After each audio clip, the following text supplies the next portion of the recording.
For a really long time, so many of us have questioned whether our children should run. I've gotten so many questions from parents.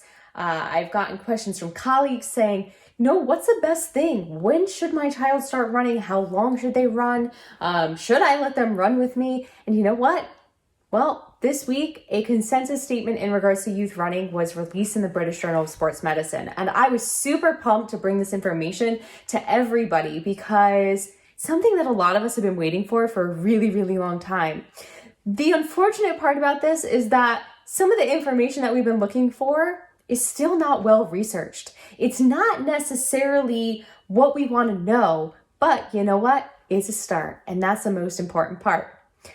In regards to youth running, we know so many things. We know things that kind of go into injury risk reduction, and how can we help these athletes, how can we set these athletes up for success? There's so much information out there about, say, high school athletes and even, say, middle school athletes. But still, when it comes to our children running, our young elementary school kids and maybe our older elementary school kids, it's still questionable. The things to think about when it comes to youth athletes and young runners is that, we know there are stages of vulnerability. We know there are times when kids tend to be more at risk for injury. And what this paper kind of told me, this group of people who kind of went through all these 109 articles, or 106, I think it is, something over 100, which is just crazy to think about. They analyzed it, and what they said is that children are most vulnerable during their peak height velocity. So we know that this may occur in females around 12 years old and in males around 14 years old. However, each child is different, and that's something super important to note. The other thing in regards to kind of child development is that we know children need to develop motor skills. They need to develop locomotion, so the ability to move. They need energy and they need to improve their endurance.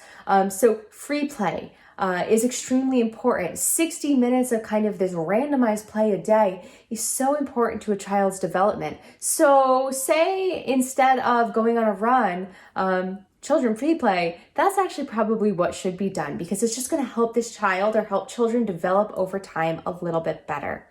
Now, if we look at kind of risk factors in regards to injuries, one of the most unfortunate things, and especially obviously being a female myself, is that in young female athletes, they are still at a higher risk for injury than male athletes. And there's not necessarily a ton of research out there about why, but there are a few things I like people to think about because these do relate to females specifically. And it's something that I've talked about in the past that I'm super passionate about just because I've been there myself. So we have to think about energy availability, and that's not necessarily just in females, it's in men and females. Something called relative energy deficiency in sport. You might have heard it called the female athlete triad. They really pinpointed this a whole lot in this article, saying that it should be screened for in males and females, but it's also something that we need to kind of look for and observe. If we have an athlete who's underperforming, we may need to look at their energy availability.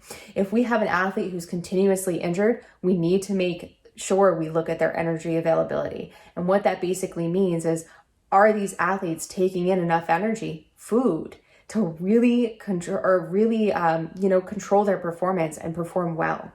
How does this relate to the female athlete? Well, unfortunately, if females don't necessarily consume enough calories and then they add excess activity on top of it, we may lose the menstrual cycle or it may be delayed.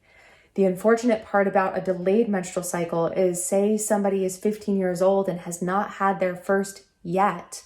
They may be at upwards of a 30, I believe if I remember correctly, it's 34% increase in risk of a bony stress injury.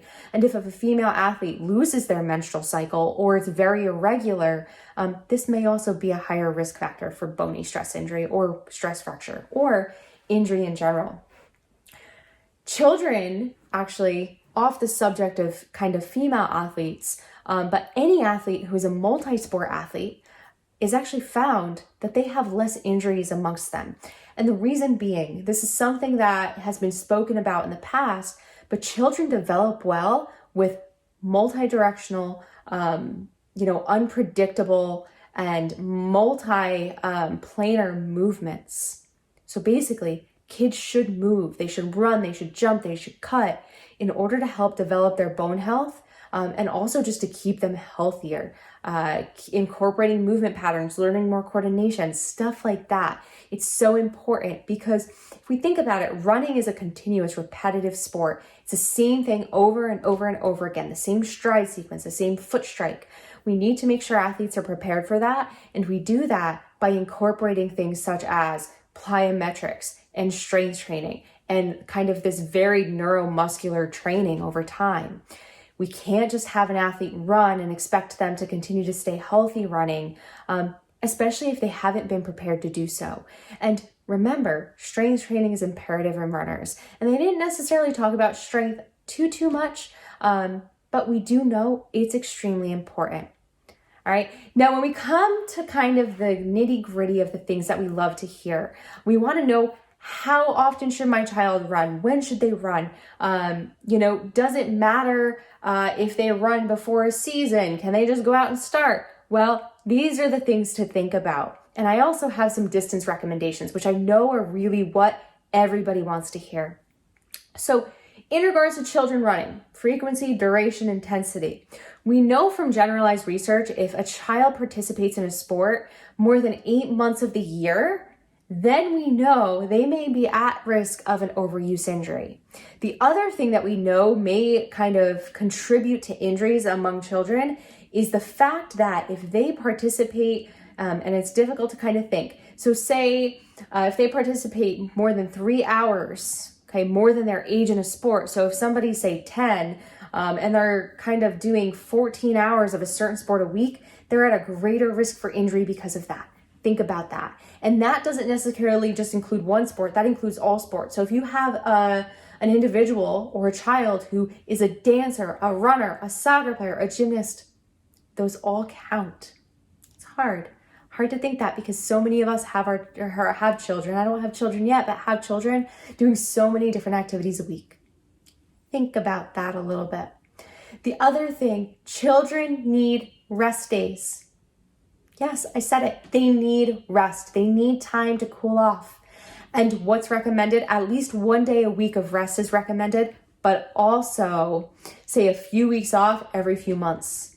Children should be able to recover just like adults. Now for distances, okay? What is recommended? Well, unfortunately, in regards to distances, there's not a lot of research out there. A lot of it is still based on expert opinion from things or people such as coaches and health professionals. So here are some little recommendations that they put in there. For young elementary school kids, they recommend, say, two different kind of areas or two different kind of surveys. Some coaches recommend no more than 800 meters, and then others recommend 800 meters to the mile. If we look at the older elementary school kids, they recommend, say, that mile mark to about that 3 mile mark. When we get to, say, that 12-year-old plus, 5K on, or 5K, not 5K on, but 5K is a perfect distance. That's what they recommend. And then from 12, or say, so we just said 12, from say 18 on, so between 12 and 17, the 5K. From 18 on, have that kid maybe start training for a marathon if they really so choose. But remember, and I'm going to say, we still need multi-directional kind of things in there. We still need managing their food intake because all of that is going to matter. Those are your distance recommendations. Kind of crazy to think, right? However, here's a few tidbits to think about. One of the most awesome things I saw in this study, or this kind of review of all these articles, is the fact that there were 2 retrospective, and I believe they were retrospective, don't count me on this, they have to be because they looked back at data, but 2 retrospective studies about 2 groups who take younger children and try to train them in marathon projects. So they basically try to have these kids trained to run different distances, and some of them are, say, as young as 7 years old. What did they find? Under a structured program, and I don't know the actual structures of the program. I don't know if there was strength training involved, etc. But under these structured programs, they found that yes, a few injuries occurred. However, it wasn't significant. It wasn't detrimental. They weren't serious. And they really helped kind of just, make us think a little bit more. Is it okay for these athletes to train like this? Is it okay for kids to train for things such as a marathon? Well, the question's still out there. We really don't know, but based on those few retrospective studies, it might be okay. But remember, from a healthcare professional, I still want multi-directional movements. I still want a little bit of strength training. And I've talked about youth strength training a bunch. You can start as young as 9 years old, as long as it's done in a well-controlled environment by somebody who knows what they're doing. So guys, think about this. Running for children. You have some distance recommendations, but then again, we really don't know because a lot of research hasn't been done. Some kids have run a marathon. That's kind of awesome to think about, but it's also kind of freaky. So go ahead and take this information, do what you want with it. I think it is awesome to have. If you want more information, please feel free to reach out. I love talking about this stuff, and I've dived deep into this article. I only gave you some of the tidbits that I think are really important to think about when it comes to youth running. So as always, if you have any questions, don't hesitate to ask. I'm sure that myself, John, or Justin can help. And we look forward to kind of hearing from you and being able to teach you guys more as time goes on. So use this data a little bit, and happy running, guys.